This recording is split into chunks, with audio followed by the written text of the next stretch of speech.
Muita gente está preocupada quais serão os rumos do nosso país, quais serão os rumos do mundo, tá? O que esperar desse mundo, não só agora, mas pós-coronavírus, pós-quarentena, tá? Como decidir minhas questões de investimento, minhas questões de negócios, tá? Isso é um tema importante e vai ser agora.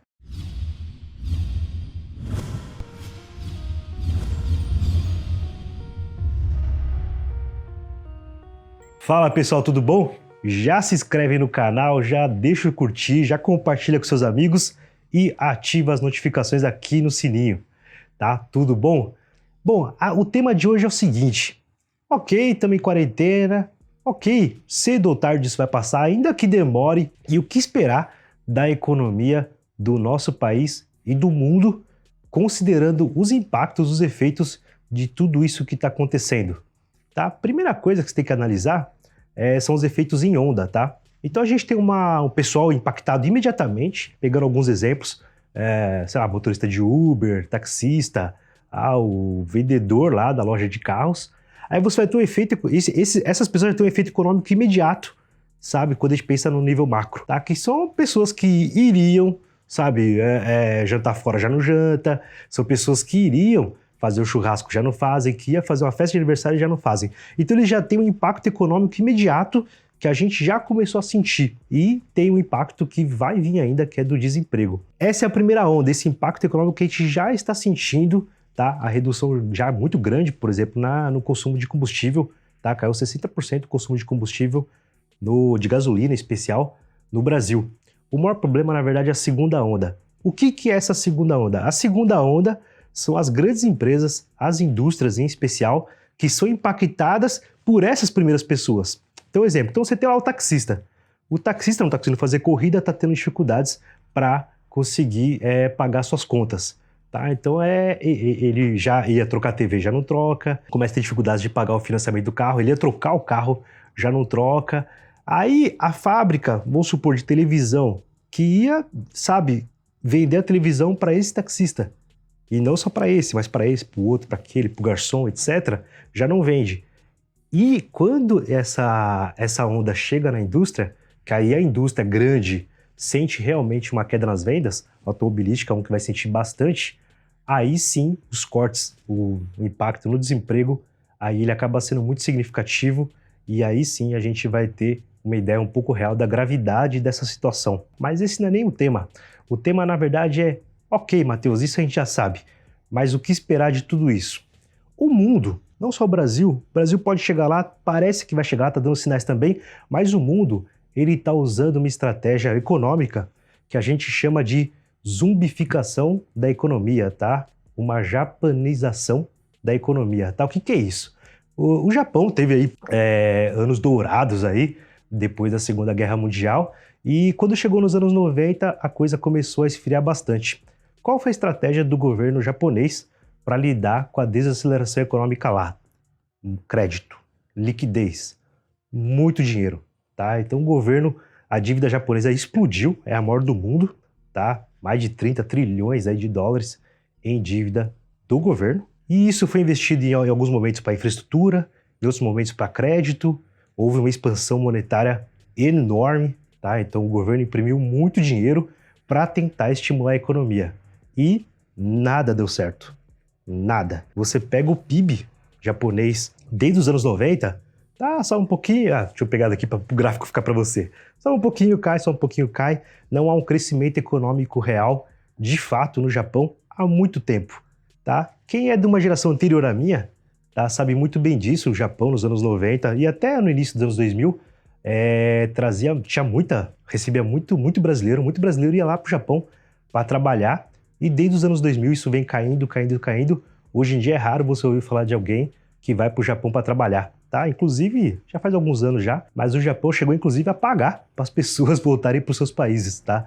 Isso numa tentativa de conter também o desemprego e até essas pessoas imigrantes acabam não tendo emprego, podem virar moradores de rua, etc. Então tem uma série de impactos.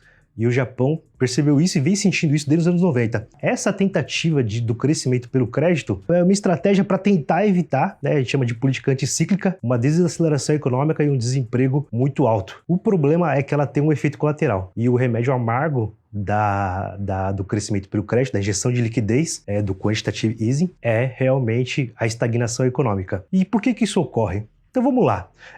Pensa assim, você tem uma papelaria. Você tem uma papelaria, tá tranquilo, tá tudo bem. E vamos pensar que você é muito eficiente, tá? Você faz a contabilidade certinho, tá tudo bonitinho na sua papelaria. E a capacidade do mercado, por causa do bairro que você tá, é um setor pequeno. Vamos supor, você vende R$20.000 por mês na sua papelaria lá de faturamento, tá? O que acontece? Como não tem como você crescer muito além do que você já chegou no seu bairro, a sua fatia de mercado, aí surge uma papelaria do lado, tá? Do outro lado da rua, tá? Então aí você começa a sentir e você provavelmente iria, vamos supor que nesse case que eu tô falando, você iria falir. Só que o governo tem uma proposta para você. Não feche, porque eu preciso que você mantenha seus empregos. Então eu vou te dar uma linha de crédito, vou te dar fluxo de caixa. Fala assim, pô, mas meu custo é maior do que o meu faturamento, eu tô trabalhando com prejuízo. Manter os empregos. Então o que acontece? No Japão, inclusive, o dinheiro, eles te pagam para você pegar dinheiro emprestado, tá? Os juros no Japão é negativo. Então o que acontece? Então, para esse dono de papelaria, para você fala assim, tá bom. Então aí você trabalha com prejuízo, mas você consegue controlar o custo. Aí você pega esse dinheiro emprestado, esse dinheiro emprestado te dá lucro, porque você paga menos do que você recebeu por ele, e você começa a rolar dívida. Qual que é o efeito disso a médio e longo prazo? Chega uma hora que a sua empresa, a sua papelaria, já não se importa mais em crescer, tá? Ok, você mantém emprego, as pessoas trabalham lá para você mantém a papelaria funcionando, não tem problema, mas a sua empresa começa a ser uma empresa baseada meramente em enrolar dívida. O foco da sua empresa, a importância da sua empresa é só enrolar dívida. Você não gera riqueza, você não cresce, porque é uma empresa que se tornou uma empresa zumbi. Então o problema quando o governo ele adota medidas de estímulo muito agressivas é que esse capital, grande parte dele, geralmente a maior parte dele, acaba sendo canalizada para empresas que iriam falir e não falem por causa da injeção de liquidez, injeção de crédito que o banco entra geralmente como contrapartida e coloca na economia. Porém, se aquela empresa falisse, ok, você vai ter um impacto no desemprego, etc., vai. Mas quando as coisas voltarem ao normal, vai entrar um outro player no mercado, sabe, com uma outra mente, com mais agressividade, porque não importa.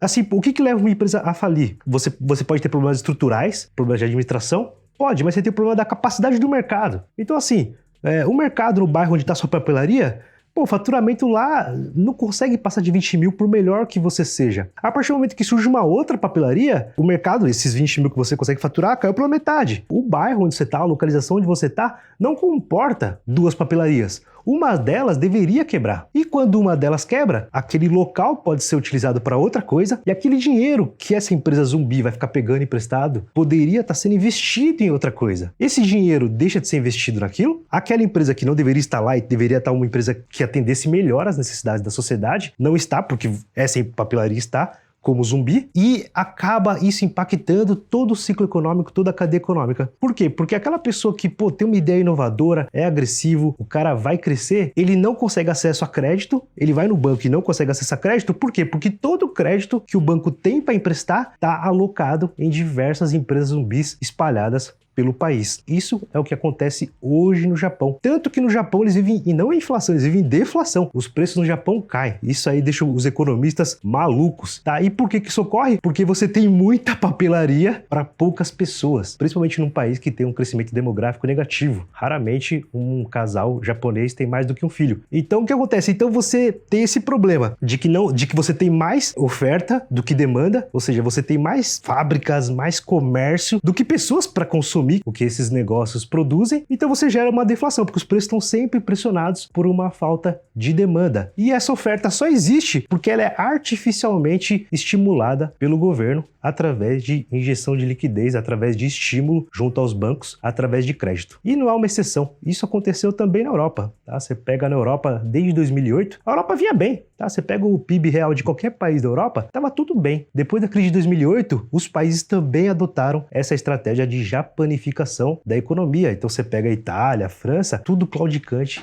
em relação ao seu crescimento econômico. Você não consegue. Quando você pega o capital, quando você pega o poder do governo com muito volume financeiro, tá? Suga o crédito disponível no próprio país ou no mundo e você começa a redirecionar para onde o dinheiro não deveria, você começa a gerar distorções na economia, tá? Essa intervenção que o governo faz gera distorções na economia, o dinheiro que poderia ser alocado para uma coisa acaba sendo alocado para outra, o dinheiro que está sendo gasto para salvar empresas, para evitar que elas vão à falência, por causa da desculpa do desemprego, ok, mas outra empresa poderia ter sido usada para infraestrutura ou para desenvolvimento, essas empresas também gerariam emprego. Então você compensaria essa balança, mas não. O governo, por causa do incentivo, porque isso é uma coisa interessante, o governo ele trabalha com incentivos. Qual que é o incentivo do governo? Sempre, de qualquer governo democrático? A próxima eleição. Então ele não raramente ele vai tomar uma decisão de longo prazo. Então, entre ele salvar emprego imediatamente ou criar uma base de desenvolvimento, um polo industrial realmente importante a longo prazo, ele vai optar pelo que dá a solução no curto prazo, que é preservar o emprego imediatamente daquela pessoa, daquele eleitor dele. Então, o governo ele tem uma capacidade financeira. Vamos pegar a realidade, o momento atual. Então, as empresas estão sofrendo, estão demitindo, etc. O governo ele pega a capacidade financeira dele, através dos bancos, ele faz a injeção de crédito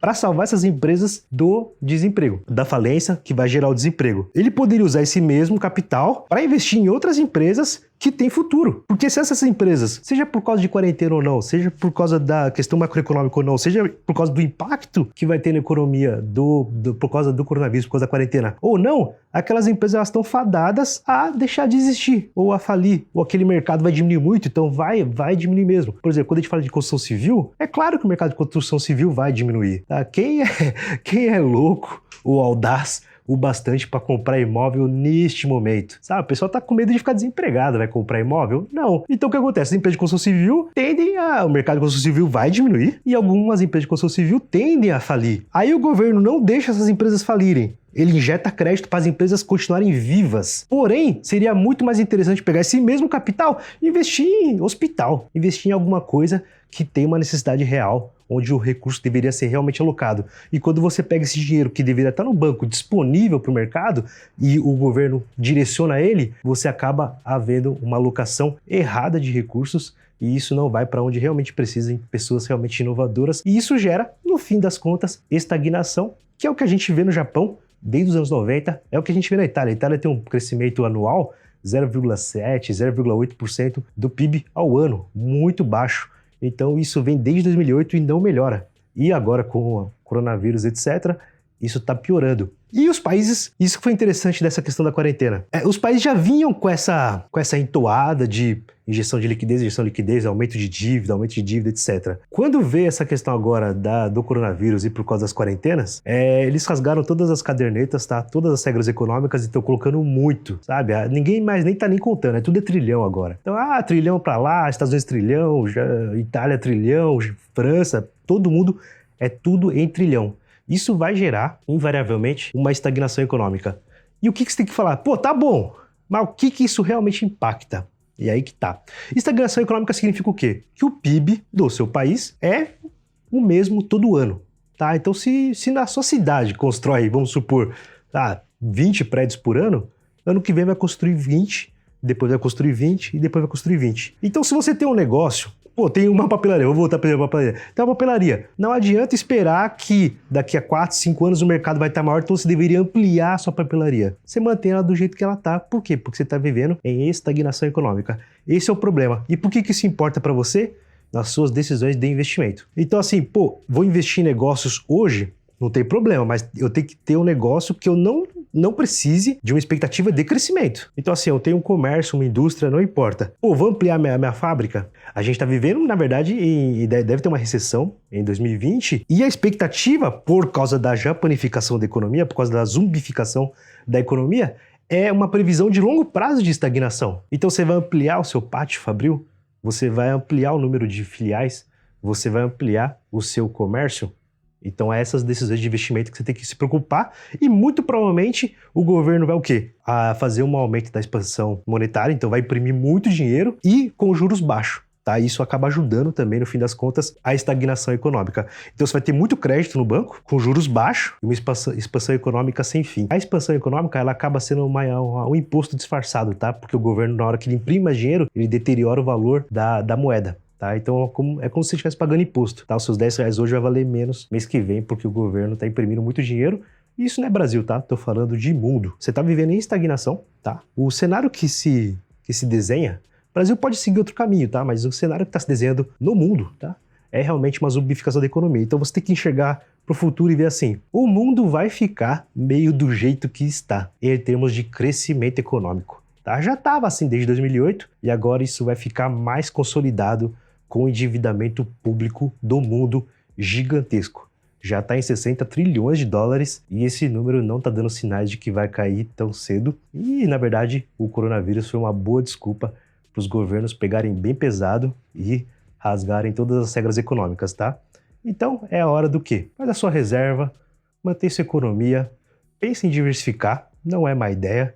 Na hora que você for investir em negócios, tem que ser um negócio muito bom, toma cuidado. Tá pensando em investir em aumento de pátio fabril, de loja, franquia, etc. Reflete com bastante carinho, não conte com crescimento econômico para levar o seu negócio adiante, tá bom? Então pense em investimentos que não sofram tanto com essa questão de um cenário de estagnação econômica. Esse é o recado aí para você. É uma visão de longo prazo, mas eu acho que vale a discussão e vale a reflexão. Fechado, gente? Não esquece de me seguir nas redes sociais, na descrição aí tem todos os links. Deixar o curtir caso já não tenha dado, compartilhar com seus amigos caso já não tenha compartilhado. É um prazer estar com vocês, muito obrigado e continua com a gente.